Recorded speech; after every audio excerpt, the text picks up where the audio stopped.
Assalamualaikum warahmatullahi wabarakatuh.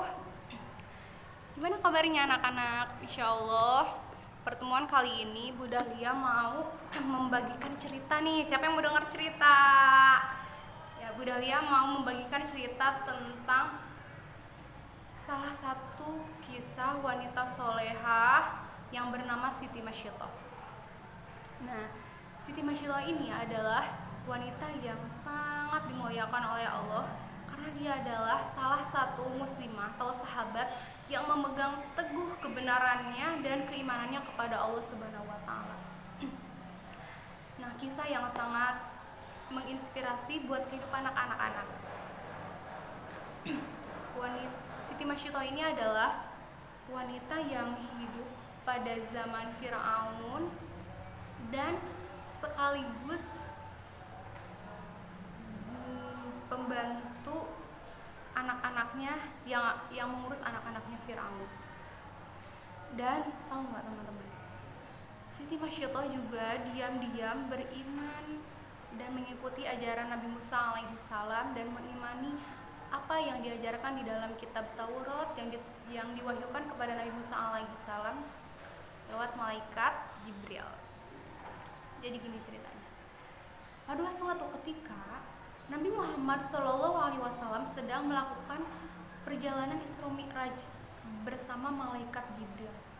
Nah, kemudian ketika sedang di dalam perjalanan Isra Mi'raj, Nabi Muhammad SAW melewati kuburan, melewati makam yang sangat wangi dan harum baunya. Kemudian Nabi Muhammad bertanya kepada malaikat Jibril, "Wahai malaikat Jibril, makam siapakah ini? Baunya sangat wangi dan harum sekali." Kata malaikat Jibril, "Wahai Rasulullah, itu adalah makam Siti Masyiatoh, wanita yang dimuliakan oleh Allah Subhanahu wa taala. Dia adalah wanita yang solehah karena keteguhan dan keimanannya kepada Allah Subhanahu wa taala." Nah, begini ceritanya Rasulullah. Siti Masyiatoh itu merupakan pembantu yang mengurus anak-anaknya Firaun. Dan Siti Masyiatoh ini adalah merupakan seorang tukang sisir anaknya Firaun. Tapi Siti Masyiatoh ini diam-diam mengikuti ajarannya Nabi Musa alaihissalam. Nah, pada suatu hari ketika Siti Masyiatoh menyisir rambut anaknya Firaun, dan tanpa sengaja seketika sisir itu jatuh, dan Siti Masyiatoh tanpa sadar mengucapkan astagfirullah. Nah, ketika putri Firaun mendengar kalimat tersebut, dia langsung bertanya, "Hai Siti Masyiatoh, kenapa engkau menyebut nama Tuhan selain ayahku?" Nah, Siti Masyiatoh pun menjawab, "Karena tiada Tuhan selain Allah, tidak ada yang patut disembah kecuali Allah." Kata putri Firaun, "Tidak ada yang berhak disembah kecuali ayahku." Seketika itu putri Firaun langsung berlari ke hadapan ayahnya dan mengadukan Siti Masyiatoh. Diadukanlah kepada ayahnya, "Wahai ayahku, Siti Masyiatoh sedang menyisir rambutku, terus tiba-tiba sisirnya jatuh dan dia mengucapkan nama Tuhan selain engkau." Mendengar perkataan anaknya tersebut, Firaun langsung murka dan marah dan menyuruh pengawalnya untuk membawa Siti Masyiatoh ke hadapannya.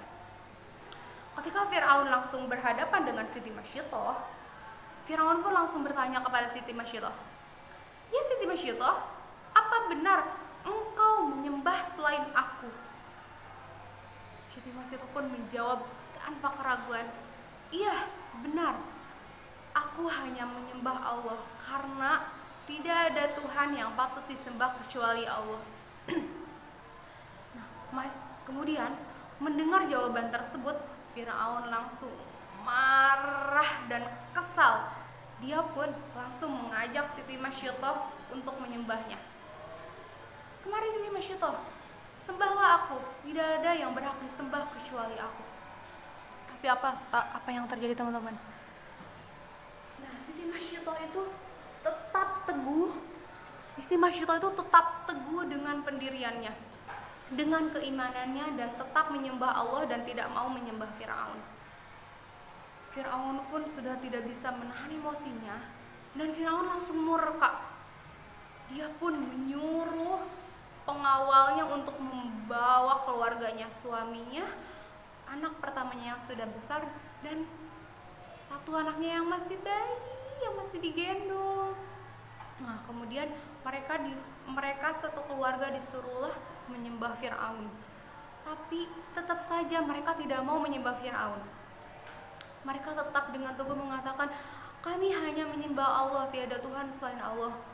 Mendengar hal tersebut, Firaun marah dan kemudian menyuruh para pengawalnya untuk mempersiapkan bejana besar kuali, tahu kuali, bejana besar, tempat yang besar yang diisi dengan air, dan kemudian airnya dipanaskan hingga mendidih. Dijajarkanlah Siti Masyidah, suami dan anak-anaknya di depan bejana besar tersebut yang sudah berisikan dengan air yang mendidih.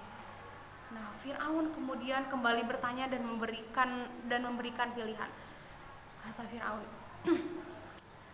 kembali bertanyalah Firaun kepada keluarga Siti Masyidah, aku ingin mendengar kesaksian kamu dan keluargamu. Sembahlah aku. Tetapi Masyidah dan keluarganya tetap dengan keteguhannya bahwa mereka tetap menyembah Allah karena tidak Tuhan selain Allah. Dan apa yang terjadi teman-teman? Karena Siti Masyidah tidak mau mendengar apa yang dikatakan Firaun, dimasukkanlah yang pertama suaminya ke dalam bejana tersebut. Kemudian dimasukkan lagi anak pertamanya yang sudah besar ke dalam bejana yang sudah berisikan air mendidih di depan Siti Masyidah.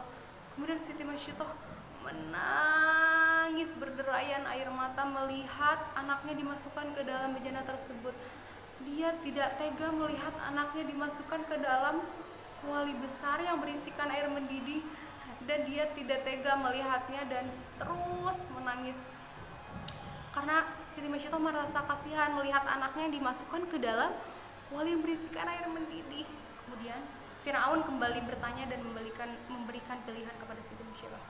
Wahai Siti Masyidah, aku masih memberikan kesempatan kepadamu. Jika engkau mau mengakui aku sebagai Tuhanmu, maka engkau akan selamat bersama anakmu yang kecil. Kemudian Siti Masyidah terdiam sejenak dan merasa kasihan melihat anak-anaknya dimasukkan ke dalam bejana. Tetapi apa yang terjadi? Anaknya Siti Masyidah yang masih kecil, yang masih bayi itu tiba-tiba bisa bicara. Bayi itu mengatakan bahwa, wahai ibu, janganlah ragu atas keyakinanmu dan keteguhanmu, keimananmu kepada Allah Subhanahu wa Ta'ala. Karena kita sedang berada di jalan yang benar, bahwa sesungguhnya siksaan dunia lebih ringan daripada siksaan akhirat. Nah, Siti Masyidah melihat bayinya yang masih kecil tersebut berbicara dengan begitu fasih dan jelas, hilanglah keraguan yang ada di dalam diri Siti Masyidah. Dan akhirnya, tahu nggak anak-anak, Siti Masyidah bersama bayinya yang masih digendong itu langsunglah melompat dan masuk bersama-sama ke dalam kuali yang berisikan air mendidih itu. Tanpa keraguan, Siti Masyidah mengucapkan Bismillahirrahmanirrahim, Allahu Akbar, melompatlah bersama-sama ke dalam kuali tersebut bersama bayinya. Dan ketika Siti Masyidah bersama keluarganya masuk ke dalam kuali, ternyata mereka tidak merasakan rasa panas karena Siti Masyidah dan keluarganya sudah dicabut nyawanya terlebih dahulu sebelum masuk ke dalam kuali. Jadi anak-anak, dari kisah tersebut kita sebelum dalam kisah tersebut bisa kita ambil hikmahnya bahwa begitu banyak pelajaran yang dapat kita ambil. Di antaranya tentang keyakinannya akan janji Allah Subhanahu wa taala, akan keyakinan Siti Masyiatoh kepada janji Allah Subhanahu wa taala. Janji Allah Subhanahu wa taala itu adalah benar. Karena apa? Jadi ketika Siti Masyiatoh masuk ke dalam kuali, beliau sudah tidak merasakan rasa panas. Kemudian juga tentang keteguhannya memegang keimanannya kepada Allah Subhanahu wa taala walaupun dihadapkannya itu bahaya dan kematian.